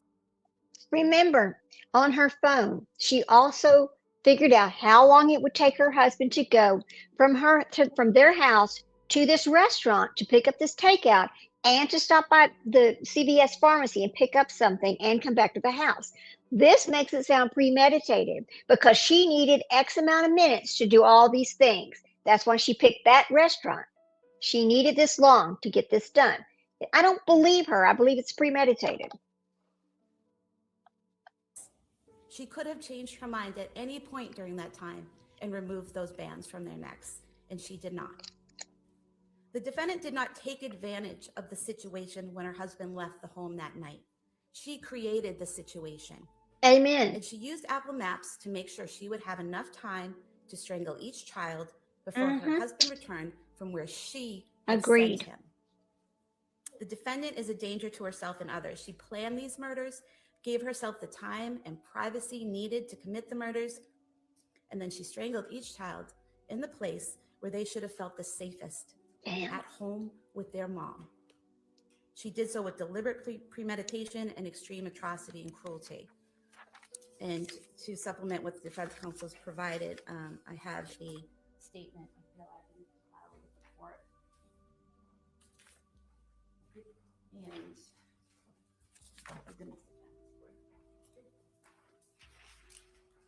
thank you, Your Honor. This is gut wrenching. Absolutely is. Thank you very much, Your Honor.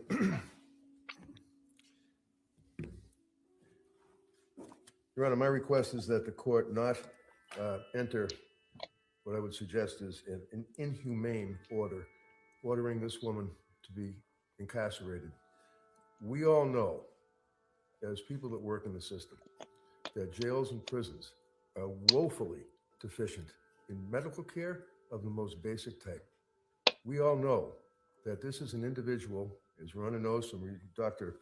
Ricard's letter, who is in dire medical condition. We all know that this woman is, as counsel concedes apparently, a danger to herself. I question whether she would ever make it to a trial. She's suicidal. She's extremely emotional. However, she's unable and has been unable to express any happiness or sadness or cry. And in fact, sometime about a month or two ago, she made the comment, "I just wish that I could feel something." Now, our society fails miserably in treating women with postpartum depression or even postpartum psychosis. She was treated. She went to see doctors. She went to many doctors. She was given many medications. The psychiatrist told her she did not have postpartum depression. She was not displaying the symptoms of postpartum depression. I know he's doing his job, but I think he's stretching it here. It's medicate, medicate, medicate. Throw the pills at you and see how it works. If it doesn't work, increase the dose or decrease the dose. Then end up trying another combination of medications. We're talking a relatively short period of time from when that baby was born in October up until January, when this incident occurred, Your Honor, that she was on such significant dosage of medication. Your Honor knows that Cora was born in 2017. It was a very uneventful. I really wish it was louder. Pregnancy and delivery. No issues afterwards as far as anxiety. Dawson was born in 2018. Again, it was a normal birth. She had no significant issues as far as anxiety. She did have to have stitches and she was sore, and that was about it. Then, of course, Callan was born. When Callan was born, she ended up becoming depressed, suffered from significant anxiety, as a result of which she consulted with I believe this guy right over here in the blue shirt is her husband. He has been literally crying the entire time that this has been going on, and rightfully so. I know this is hard for him. Here we go. number of doctors. Number of doctors indicated that she would be able to sleep, she would be able to feel, she would be able to emote once these medications kicked in.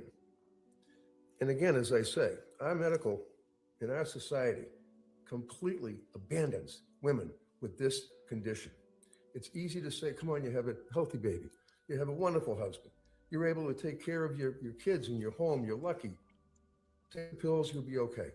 Well, they put her on a number of medications. They put her on Prozac, which Your Honor is well aware, is what's known as SSRI, selective serotonin reuptake inhibitor. Your Honor knows that along with some of these medications, they have the black box warning from the FDA, may cause suicidal ideation, may cause homicidal ideation. Now, we talked about this black box warning the other day when we had our discussion about Accutane and its black box warning. And I've always said, if you see a black box warning on any medication you are prescribed, please make sure you read it and understand it. It is very important. It is on there for a reason. She was on Ativan. She was on Benadryl.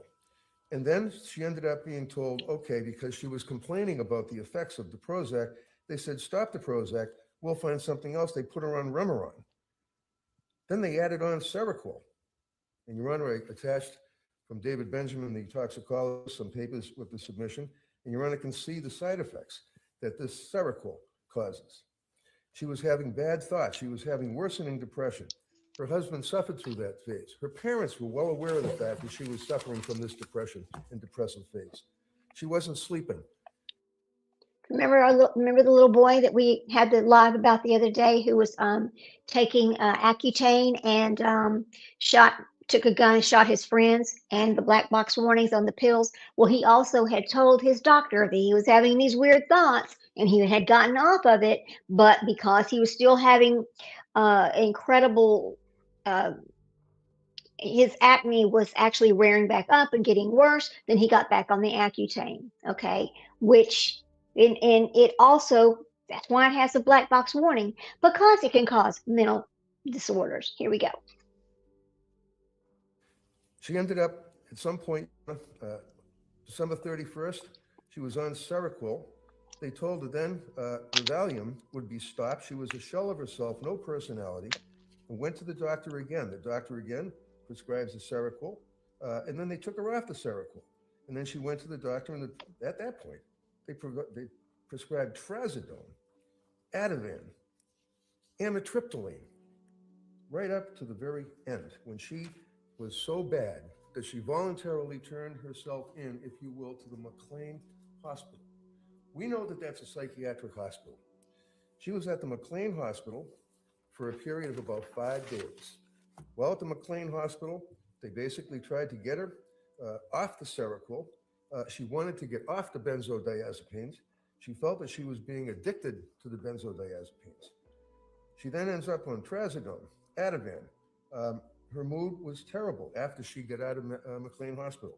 She still had the suicidal thoughts. As the government has indicated, she even told her husband that she had suicidal thoughts. You think this is something that she's planning to kill these 3 kids by going and getting a menu, going on to Google Maps or whatever it is, and finding out the distance? When she tells her husband she's having suicidal thoughts, probably a month prior, thoughts of hurting her children, they go to the doctor again, and she's on the medications, on and off, on and off. This is a significant issue between the postpartum depression as well as possibility of postpartum psychosis that is pretty much ignored. But nevertheless, with the overlay of the SSRIs and the history, and Your Honor has some emails and things that people would reach out to me from all over the world, indicating that their daughter had the same problem, that they had the same problem. Your Honor is well aware that many times when people are on Prozac or on SSRIs, workplace violence, homicides, family homicides. This is clearly a tragic, which is a word that's used too much in the criminal justice system, but this really is a tragedy in this case. So we have, obviously, I would suggest. You know, it sounds like he's trying the case right there, but I'm not going to say yes or no about it because, you know, we haven't heard all the facts, but we will hear them because we will watch the trial. But her total pre-planning, creating the time frame, it just doesn't really fit the psychosis that he's just talking about. We'll keep going. Very good defense for this young woman. She's 32 years of age, Your Honor. She met her husband. He was the love of her life. They got married. Wonderful young couple. And as counsel noted, she always wanted to have kids, always wanted to have babies.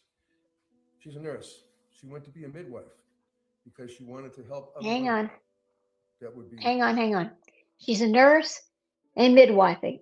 She knows very well the drugs, what they can cause, what the side effects are. She knows very well what to say to meet this, what to say to meet that. These are some things that he's telling about her that don't make her look very good. I mean, this really doesn't fit. Here we go. In having babies, but didn't want to have all the medications. She was not a big medication person. Your Honor saw, I think there's probably close to 50 letters that have been submitted to you, and I know you read every one of them. The incredible outpouring of support by other nurses that work at Mass General Hospital. The fact that these women have a vigil, that they write the letters to this court imploring you to understand that your sentence, as far as bail issue, the woman before you, who was a beautiful person, who was thoroughly destroyed by these medications. That's for another day, obviously. A bail issue, bail argument. Your Honor is well aware under Cromwell versus Vasquez at 481 Mass 750, Supreme Judicial Court indicated that this court, or the court, has vested in sound discretion of the bail judge. And the main considerations would be obviously the usual bail considerations: nature and circumstance of the offense, likelihood of success on the defense, roots in the community, and of course, as in Vasquez case, as well as Cromwell versus Herring, 489 Mass 569, defendant's risk of flight. So now you have a situation, Your Honor, where this woman has incredible support, as you saw, letters from Foxborough that were signed by about 15 women, letters from her family, friends, letters from people she's known since the 6th grade that have stayed in touch with her. One thing that's a theme that is readily apparent is that Lindsay loved her children, that she would always, one of the letters said, she would always rub her belly. She had pictures of her pregnant standing next to Patrick, hanging on the wall. I was in the house. The house is absolutely loaded with indicia of love for those kids.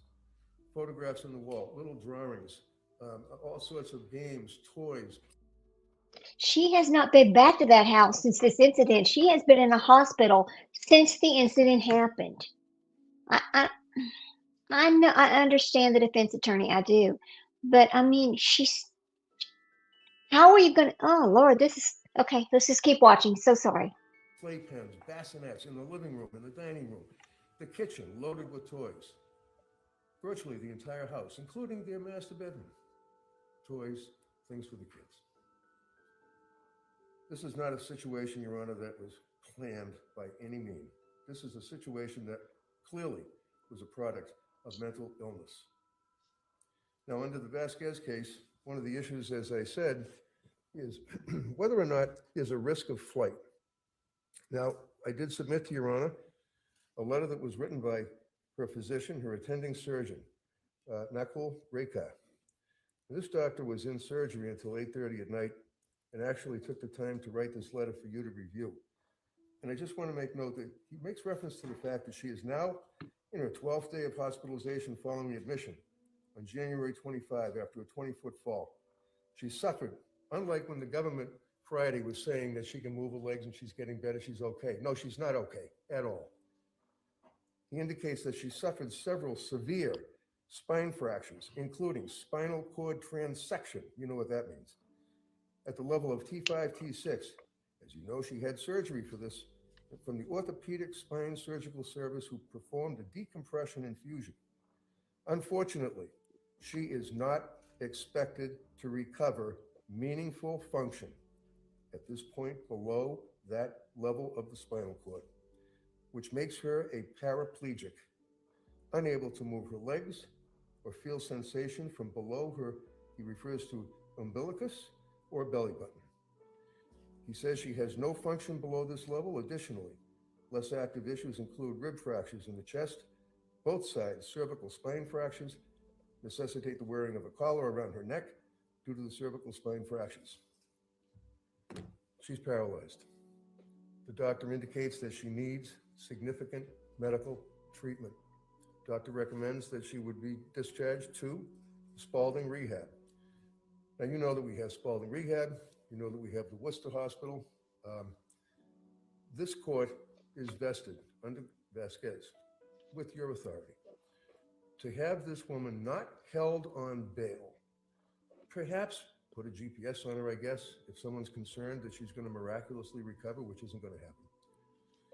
As Your Honor knows, being a paraplegic, paralyzed, she can't move. Can't get off the bed. She can't walk. She can't even go to the bathroom. She has to have 24/7 medical care. Her emotional state is so bad that there is a significant fear of suicide. She has to have someone sit in the room 24/7 to watch her. They don't talk to her. They're not, chatting it up. They just sit there and watch out of that concern that she would commit suicide. So you have a paraplegic who can't walk, who is definitely a danger to herself, and the government wants to put her in where? Framingham State Prison? Plymouth House of Correction? There's no way that any humane person would do that, especially within the structure of our criminal justice system, where a person is presumed innocent. And I'm not suggesting with the facts that the government has read, but she has a good defense. She's got a darn good defense to this case, because that's what happened. And I just want to share with you, Your Honor, one of the things that's interesting. When I was in the House, I came across a drawer that had a bunch of pill bottles in it, and I called the DA and I said, I got these pill bottles, and made arrangements. I'm going to be giving them to them. And it's all the Prozac and the Trazodone and all that stuff. But inside the drawer was this little vase. And I didn't know what it was. It just looked like a little vase to me.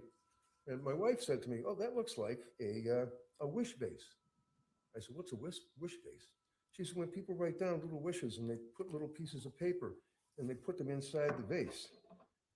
And there are literally dozens of these little pieces of paper that talk about Lindsay's wish for happiness and health for her children, that she could get pregnant again, that she would be able to be with her children, little Callan, Dawson, Cora, that they would be happy, healthy, and successful. He is pulling on the heartstrings of that judge and the people in that courtroom with that wish box. He absolutely is. I mean, I understand him doing it, but you're not trying the case here. You're just discussing, should she be on bail? Should she be on bond? Where should she be while she awaits trial? Now, we do know trial starts July the 20th, 2026. And again, I've told you this. We're going to be here to watch it. We're going to keep up with this, because I find this case, it's devastating. And but unfortunately, what I see and what he's saying are two different things. And I could be very wrong, and I hope I am wrong, but I just see it as motivated. Here we go. This is not a woman, Your Honor, that had And he's talking very low. to harm those innocent children. My request, Your Honor, is that the court would put her on a GPS if you feel that's required, and let the doctors continue to treat her. Let her go to Spalding Rehab. She will sign a waiver that allows probation at any time to speak with her treating physicians or social worker. Find out how she's doing. Does it look as though she's getting close to regaining the ability to walk? Well, she isn't, but nevertheless, they would be able to do that. And then the government would be notified, and they can come back in here again and try to hold her without bail. And my request would then be to Worcester for the emotional and the mental illness aspect. I don't think that it's fair or just or consistent with our duties to each other as human beings to put her in jail. I'm asking that she be allowed to continue with her medical treatment. Commonwealth. Your Honor, if I may, When Your Honor, speak up. Medical treatment if she's held. We were under the impression we had received information before that she could move her legs, but then we learned updated medical information that she, for the time being, is paralyzed from the waist down. If she is held, she could go to the Shattuck Hospital. If Shattuck does not have what she needs, she can be sent to another facility, and the corrections officers would go with her there. Shattuck would actually work with her, the doctors at the hospital she's currently at, to determine the best course of treatment. And if whatever she needs, she's going to get. But as defense counsel said, she is a danger to herself and, from the Commonwealth's perspective, others. And just because she is paralyzed does not mean she's not a flight risk. She will be in a wheelchair eventually, and she can be driven somewhere, she can be flown somewhere. It does not mean that she will never be able to leave this area. Just would like to say that. Wow. Yeah, sorry. Thank you. Do you know how hard it would be for for her to be a flight risk. And I'm not taking that for her, but she's in a wheelchair. And she's not driving. What do they think they're going to do? If you have her passport, she can't get on an airplane. Where do you think she's going to go in a damn wheelchair? Now, I will say this in this case, no matter what my personal thoughts are as far as this premeditation, etc., she does need to stay in a health facility to continue to get treatment. But what I'm confused about is why is she paraplegic? Because if she's had a fusion on that area, I had a fusion, I can walk. Okay, so I don't understand her medical history, and it's none of my business, and I understand that. But this just seems to me like she's in a medical facility because they think that she will walk again, is what I'm understanding from this conversation here. We'll keep going. I have been, unfortunately, in the. I wish he would speak louder. To suggest that she can get, quote, what she needs from the Shattuck Hospital is absolutely not true.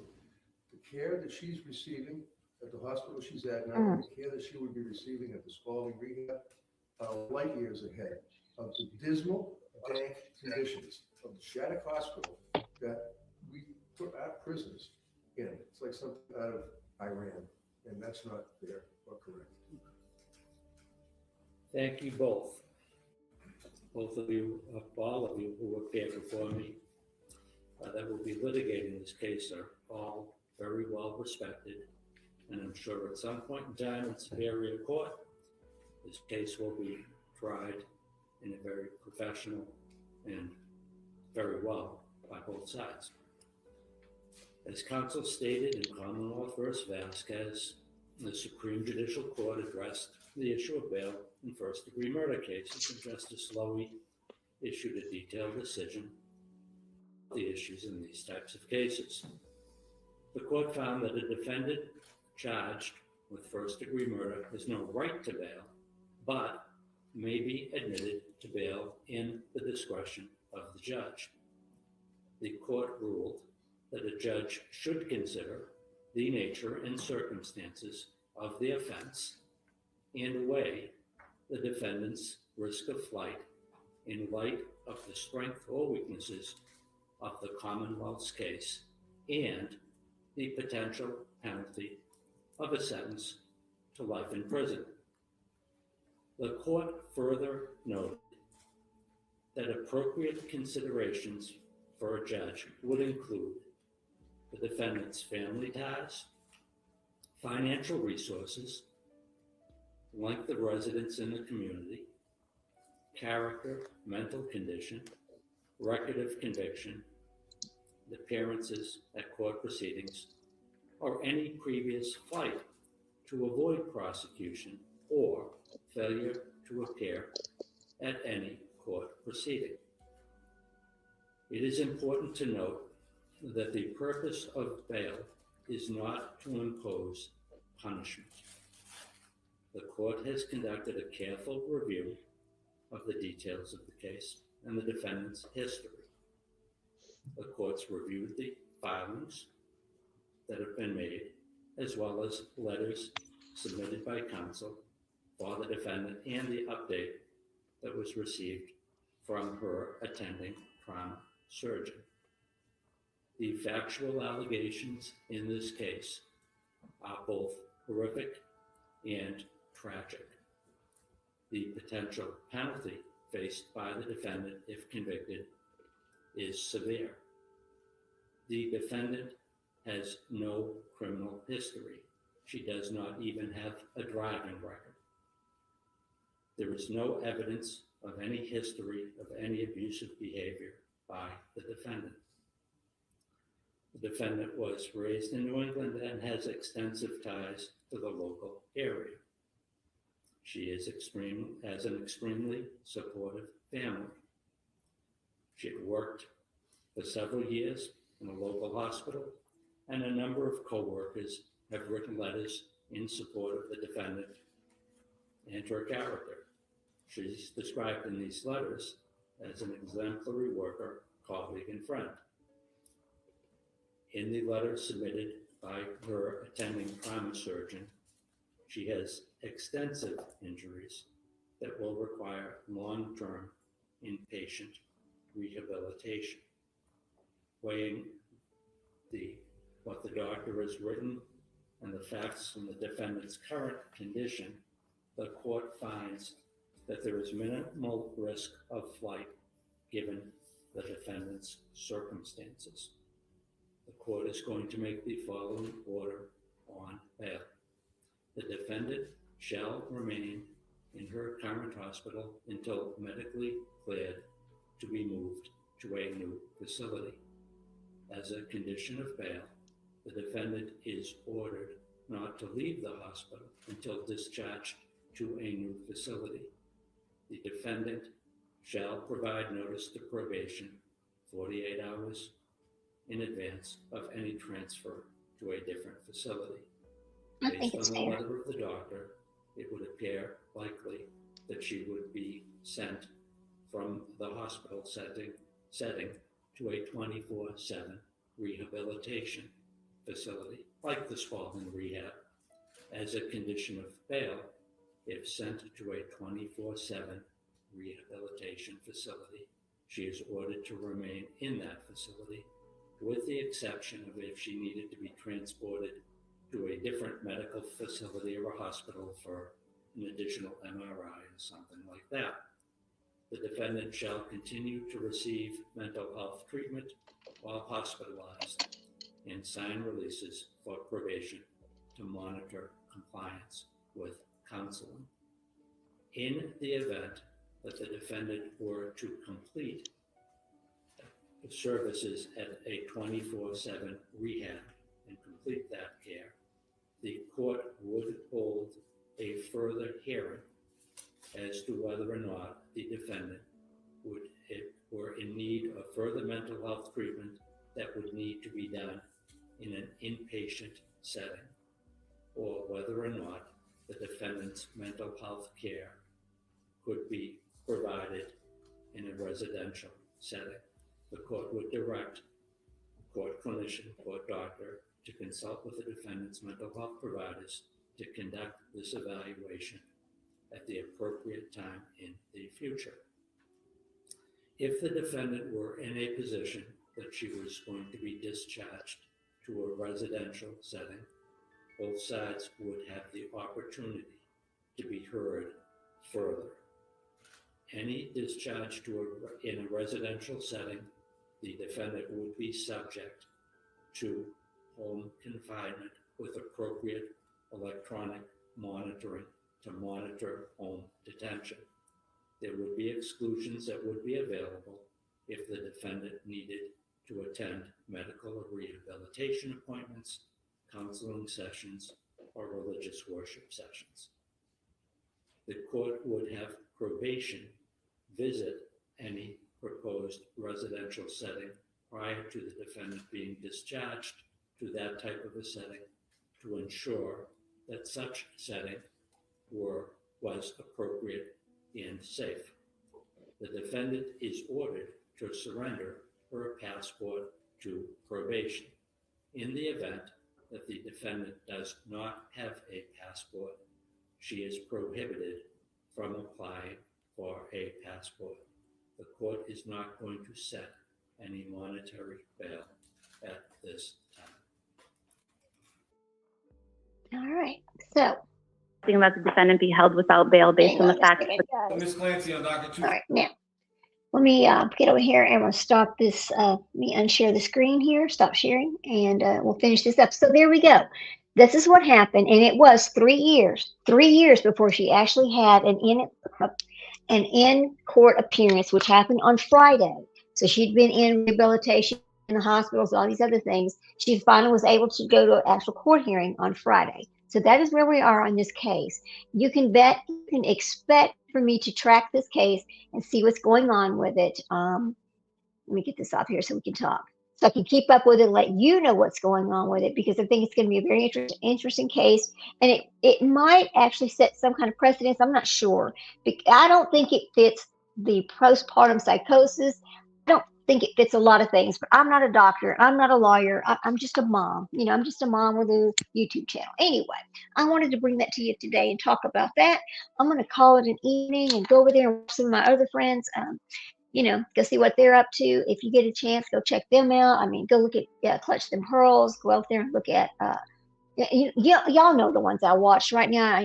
I need to drop some channels, but I don't have any moderators here to help me right this minute. But anyway, I will catch y'all later. You have a good evening. Take care of yourself. Be careful out there. Get out there and hug those babies. I know I say that every time because it's important to me. Life is short. It's even shorter when they grow up and they leave you. Your time with them is even shorter. So anyway, I'll talk to y'all later. Have a good evening. Thanks a lot. Bye, guys.